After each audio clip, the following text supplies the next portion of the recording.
마태복음 1장 1절부터 17절은 예수님의 계보에 대한 내용이죠.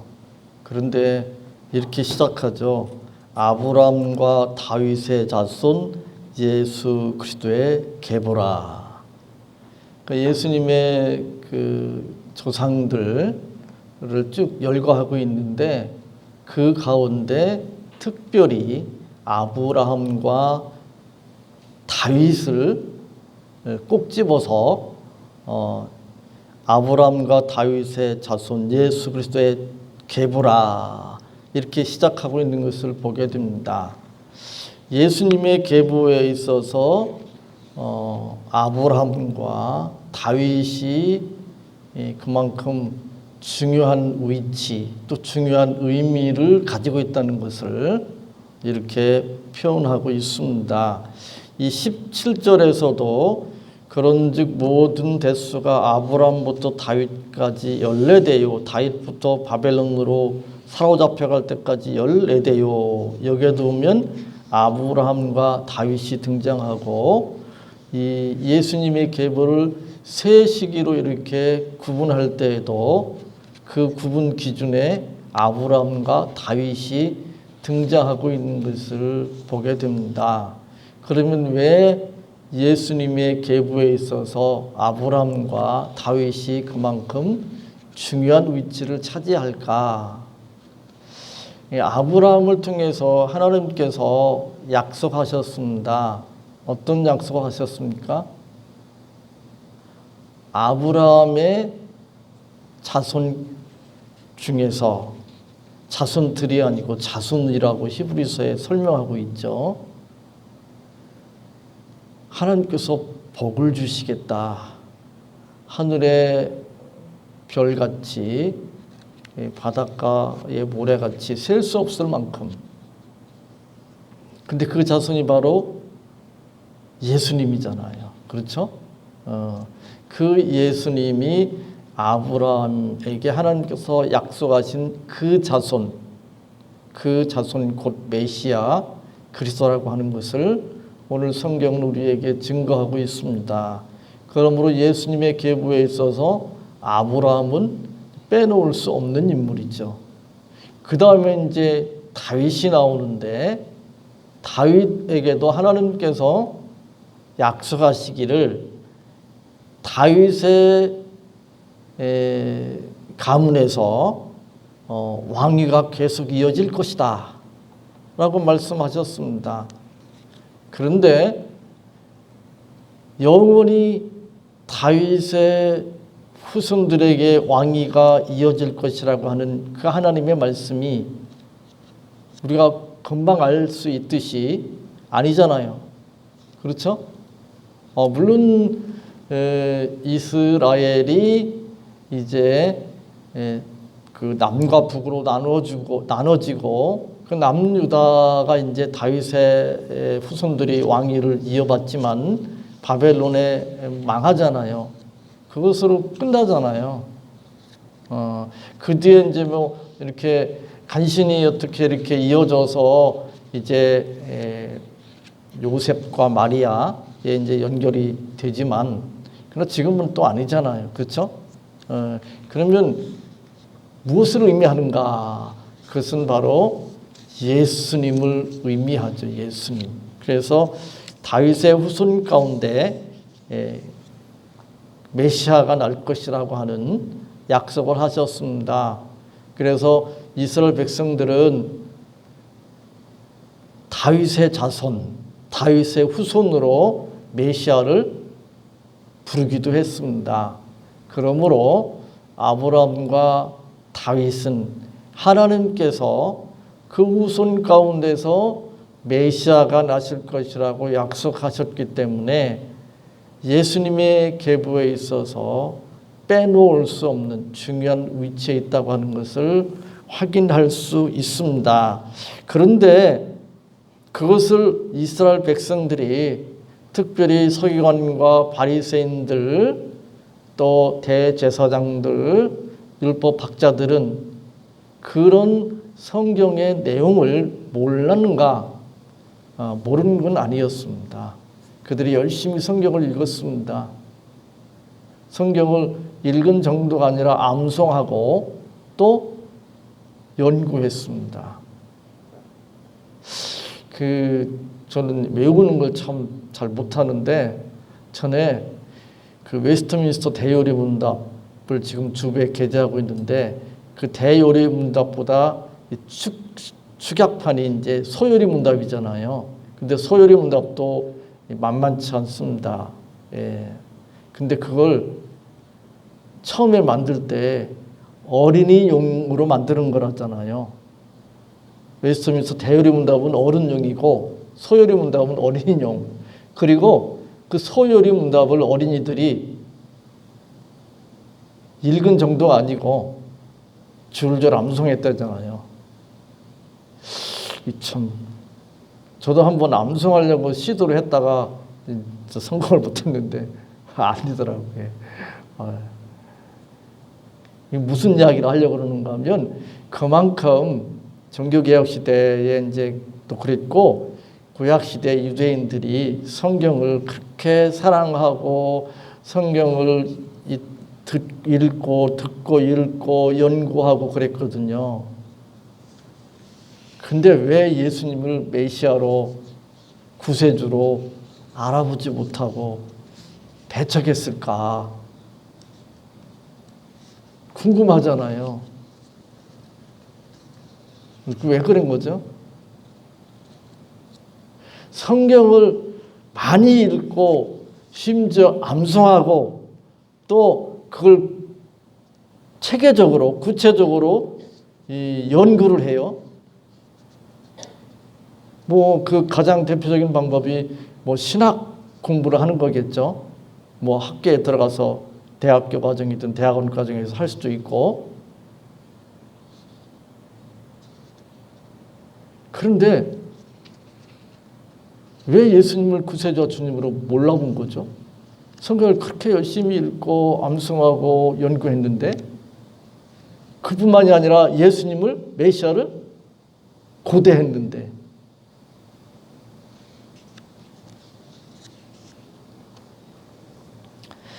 요한복음 5장 44절에 예수님께서 지적하시기를 너희가 서로 영광을 취하고 유일하신 하나님께로부터 오는 영광은 구하지 아니하니 어찌 나를 믿을 수 있느냐. 너희가 서로 영광을 취하고 유일하신 하나님께로부터 오는 영광은 구하지 아니하니 어찌 나를 믿을 수 있느냐라고 반문하십니다.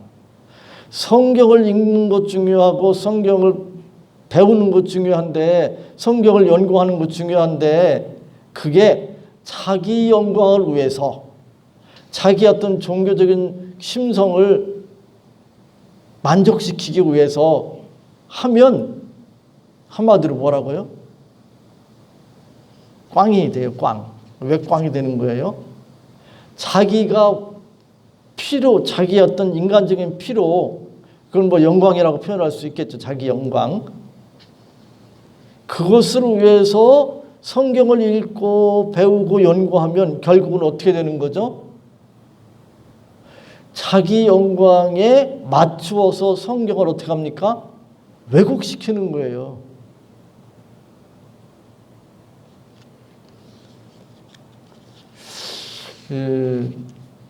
저보다 연세가 조금 많고 미국에 계시는 분인데 어떤 목사님이 저한테 새벽에 문자를 보냈어요. 긴 문자를 보냈는데 거기에 좁은 문, 좁은 길 그런 내용의 글을 보냈습니다. 그러면서 제가 고린도전서, 고린도후서 또 갈라디아서 해가지고 아마 2년 반 이상 설교한 것 같아요. 근데 어떤 분들은 설교 들으면서 진리다. 이거 또 그 얘기 할 정도로 어떤 이야기 했죠? 사도 바울이 전한 복음과 거짓 교사들, 거짓 사도들이 들어와서 전한 복음 두 가지를 비교하면서 오직 전적인 하나님의 은혜로 구원받는다. 그걸 계속 이야기했잖아요. 그죠? 아주 진리도록 들으셨을 거예요. 그리고 왜 예수 그리스도의 대속의 은혜로만 구원받는 것이 아니라 다른 걸 자꾸 거기다 혼합시키느냐? 왜라고 그랬죠? 왜라고 그랬죠? 자기들의 위치를 확보하기 위해서, 자기들 먹고 살기 위해서 세상 사람들 비유를 마치고, 교회 와서 교인들 비유도 마치고, 또 이 전적인 은혜의 복음을 거부하는 사람들의 비유도 마치고, 이렇게 하면서 복음을 왜곡시켰잖아요. 어떤 사람이 세상적으로 지혜로운 사람인가? 이런 사람이 지혜로운 사람이에요. 교회 와서는 교회의 가르침에 맞추고, 그 다음에 세상에 가서는 안 믿는 사람들과 만날 때는 또 거기에 맞추고. 그게 참 지혜로운 사람이에요. 세상적으로. 그렇잖아요. 그래야 세상에서도 이 왕따 한다고 무시한다고 인정받고, 교회에 와서도 왕따 한다고 인정받고, 이게 이중적으로 살아가는 사람들이 많아요. 정말 답답한데 그거 아닙니다. 어찌되었든지 간에 유대인들은 하나님의 말씀에 대해서 깊은 관심을 가지고 말씀을 듣고 또 배우고 연구했지만, 그러나 자신들이 원하는 목적을 위해서 성경을 왜곡시켰기 때문에 정작 구약 성경에 예언된 대로 예수님께서 아브라함과 다윗의 자손으로 우셨는데도 불구하고, 예수님께서 여러 가지 표적들을 보여주셨음에도 불구하고 예수님을 메시아로, 구세주로 받아들이지 못하고 결국 십자가에 못 박고 말았습니다. 그런데 우리가 예수님을 구주와 주님으로 믿는다고 하는 것, 전적인 하나님의 은혜로, 예수 그리스도의 대속의 은혜로 우리가 구원받고 하나님의 자녀가 되었다는 것을 믿고 따른다. 이건 엄청난 일입니다. 조금 전에 제가 어떤 목사님이 저한테 카톡 보낸 걸 말씀드렸는데, 거기에 좁은 길, 좁은 문 이야기를 하면서 제가 지금 설교하는 그런 믿음을 고백하는 교단이 얼마나 되는가, 3.8% 이야기하더라고요. 뭐 어떤 통계인지 제가 확인을 지금 못 해봤는데 3.8%. 근데 그 3.8%에 속하는 그런 총회, 그런 교파 총회에 속해 있는 사람들이 다 그렇게 믿는가? 아니라는 사실이죠. 그 3.8% 중에도 정말 그렇게 믿는 사람들, 제가 설교한 대로 그대로 믿는 사람들 얼마나 될까? 그건 통계로 이렇게 확인하기 어려울 것 같아요. 아마 너무너무 적은 숫자일 거예요. 그런 면에서 보면 정말 구원의 길이 좁은 길이다, 좁은 문이다, 그런 생각을 하지 않을 수 없습니다. 근데 우리가 그 길을 가고 있는 거잖아요. 우리가 경험이 풍부하고 지식이, 지혜가 뛰어나서 그런 것이 아니라 그냥 은혜로, 하나님의 은혜로. 이제 예수님의 그 계보를 보면 이 세상 그 계보하고는 아주 다른 그런 특징이 있습니다. 제가 요즘은 그런데 전에 한때 이렇게 이제 등산을 하든지 이렇게 뭐 동네 한 바퀴 돌면서 비석 있잖아요. 비석. 이 비석에 보면 간단하게 뭐 이렇게 기록한 그런 비석도 있지만 아주 깨알 같은 글씨로 잔뜩 막 뒷면에 막 가득 이렇게 채운 그런 비석도 있거든요. 그런 비석에 보면 묘에 묻혀 있는 분의 조상들과 또 그 사람 본인과 그 자손 중에서 세상적으로 인정받을 만한 그런 업적이나 그런 어떤 그 벼슬을 했다든지 이런 걸 이제 기록해 놓아요. 그죠? 그런 걸 기록합니다. 또 족보도 있는데 족보에도 보면 그냥 이름만 쭉 나열되기도 하지만 이제 가끔씩 뭐가 나오는가 하면 그 족보에 이제 들어가 있는 사람들 가운데 세상적으로 출세한 사람들 그런 사람들은 또 언급하잖아요. 그죠? 네. 전에 뭐 그런 이야기 하더라고요. 그 선생님들 같은 경우는 뭐 교장, 뭐 이상은 뭐 족부에 뭐 호론되는 등 학교도 뭐 지금은 이제 안 그렇고 예전에 한 40년 전에는 대학 나오면 이제 대학 나오는 거 이런 거 기록하고 요즘은 뭐 대학 나온 거 기록 안 할 것 같은데요. 뭐 박사학위 정도는 받으면 할라나. 그리고 이제 그 세상의 어떤 그 정치, 경제, 사회문화 뭐 어떤 거든 뭐 공무원이든 뭐 검찰, 경찰이든 간에 좀 높은 직위에 이렇게 있었던 사람 그런 게 이제 이렇게 오잖아요. 적잖아요. 제가 저 책에 갑자기 생각이 안 나. 여기 산이 무슨 산이죠? 갑자기 생각이 안 나네. 예? 백운산인가? 그 백운산 이렇게 들어가기 전에 보면 거기 그 묘가 세 개인가 몇 개 있는데 그 중에 한 사람 묘 앞에 보면 면장했다는 걸 써놨더라고. 면장. 글쎄요, 이 족부에는 면장은 안 나오는 것 같은데 되게 좀 군수 정도는 해야 나오는 것 같은데 시장군수. 그게 이제 세상 족보고 묘에 그 비석에 기록하고 이런 것들이잖아요. 한마디로 말해서 이제 좀 자랑할 만한 거 이런 거 기록하잖아요. 좀 잘난 거. 근데 예수님의 족보에는 이 잘난 것보다 이 좀 부족하고 뭐 이렇게 실수하고 또 그 사람들한테 이렇게 손가락질 당할 수 있는 어떤 죄악들 이런 것들을 그대로 기록하고 있는 것을 보게 됩니다. 왜 이럴까?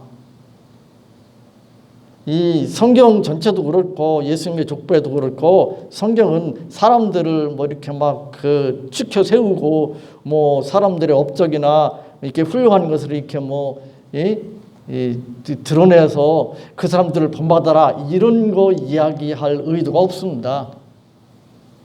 오직 삼위일체 하나님, 성부 하나님, 성자 예수님, 성령 하나님, 삼위일체 하나님을 드러내고 증거하는 데 초점이 맞춰져 있습니다.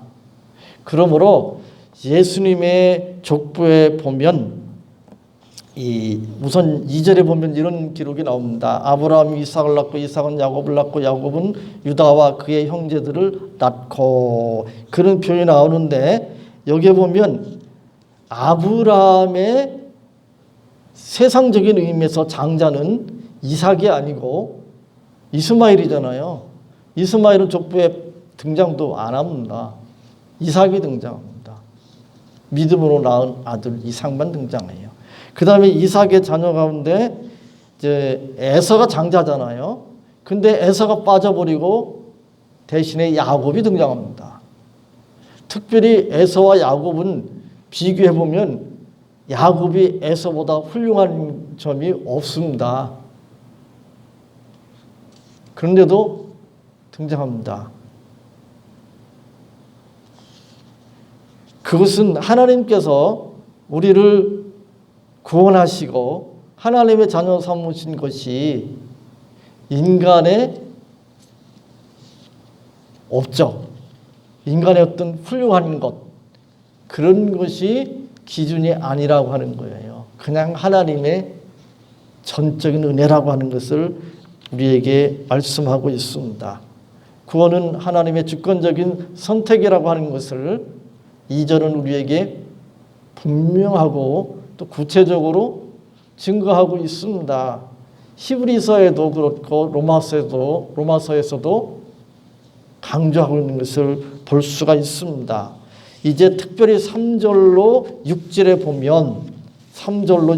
보면 여인들이 등장합니다.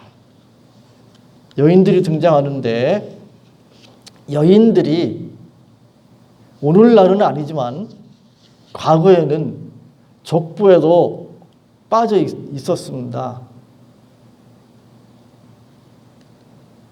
특별히 예수님 당시에는 더 말할 필요도 없습니다.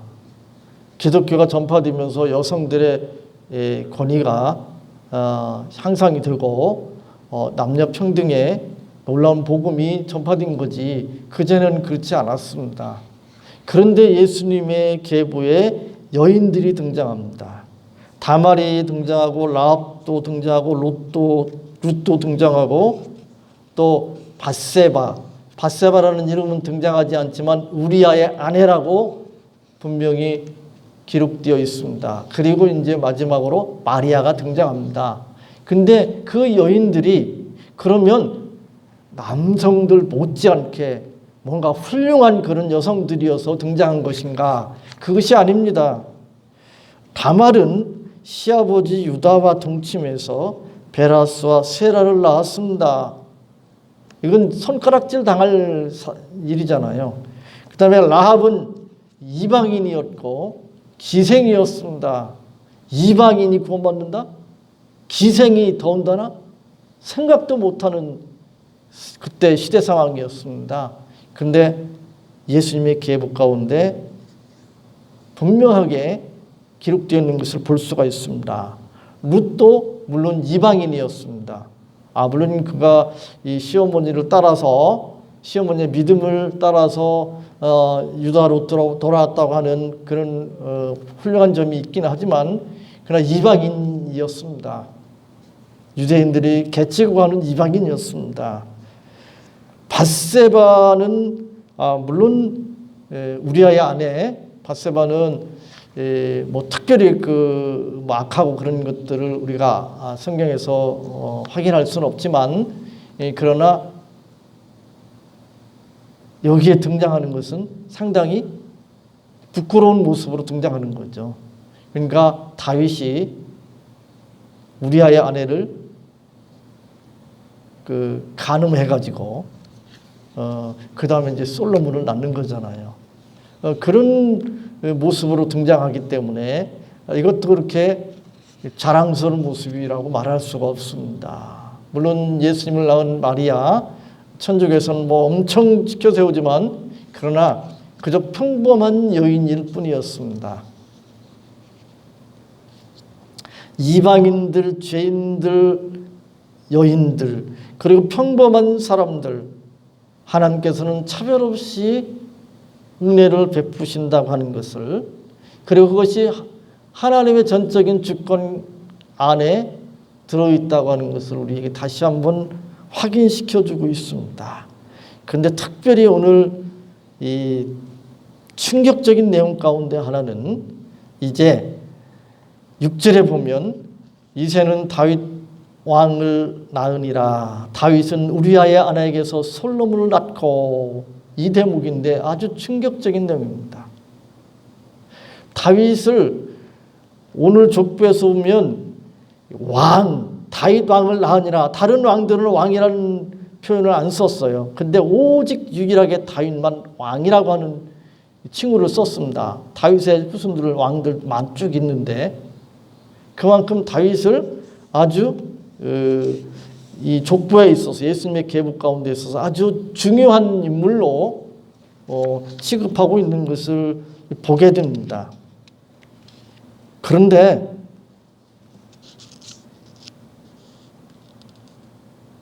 이 영광스러운 칭호를 유일하게 받은 다윗이 우리가 이제 성경에 보면 다윗의 어떤 훌륭한 점들 많이 있잖아요. 그것을 다 뒤집어 엎는 엄청난 죄악을 저지르잖아요. 남의 아내, 자기 아내가 아니라 우리아의 아내를 뺏은 거잖아요.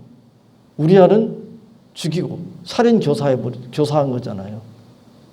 그거면 앞에 있는 거 다 세상을 까먹는 거잖아요. 그거 다 쓸데없는 거 되는 거예요. 아무리 훌륭하고 뭐 대단한 뭐 업적을 세웠어도 치명적인 죄를 저지르면 그거 다 뭐예요? 그거 다 까먹는 거예요. 지금 다윗이 그런 상태잖아요. 근데 그것을 성경이 기록하고 있어요. 그냥 밧세바에게서 솔로몬을 낳고 그러면은 사람들이 그냥 깜빡하고 넘어갈 수가 있잖아요. 근데 굳이 우리아의 아내에게서 솔로몬을 낳고 그랬어요. 이 사람 이거 참, 야, 이게 너무 심한 거 아닌가? 근데 성경은 그렇게 기록하고 있습니다. 하나님은 우리의 연약함과 부족함과 우리의 죄악, 그것을 기준으로 해서 우리를 선택하고 우리를 사용하시는 것이 아니라, 쓰시는 것이 아니라 전적인 하나님의 은혜로 그 모든 것들을 다 뛰어넘어서 우리에게 은혜를 베푸시는 하나님이십니다.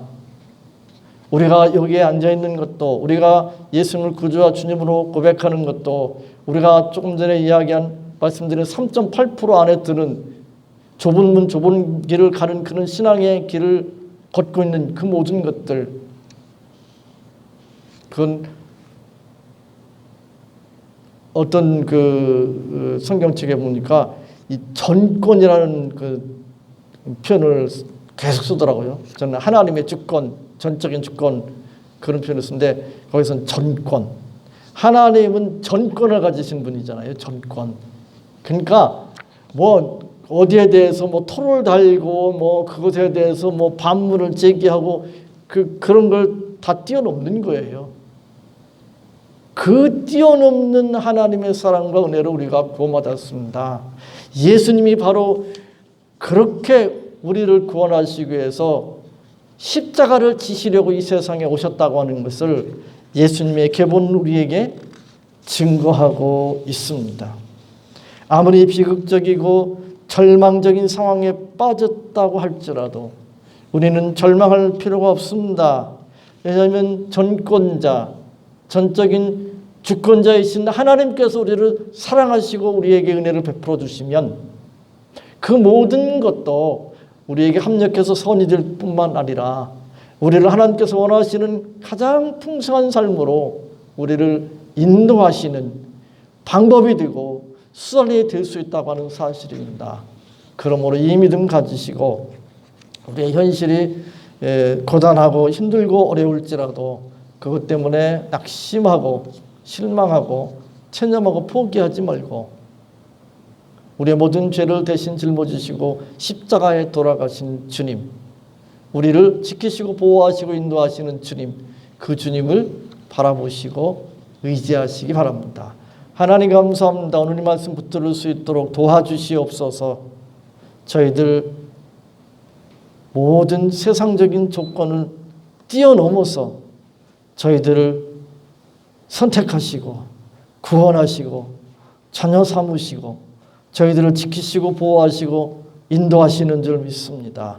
그 믿음 가지고 어떤 형편 상황 가운데서도 실망하지 아니하고 낙심하지 아니하고 체념하거나 포기하지 아니하고 하나님 바라보며 하나님 말씀 붙들고 복된 길 갈 수 있도록 늘 도와주시고 인도해 주옵소서.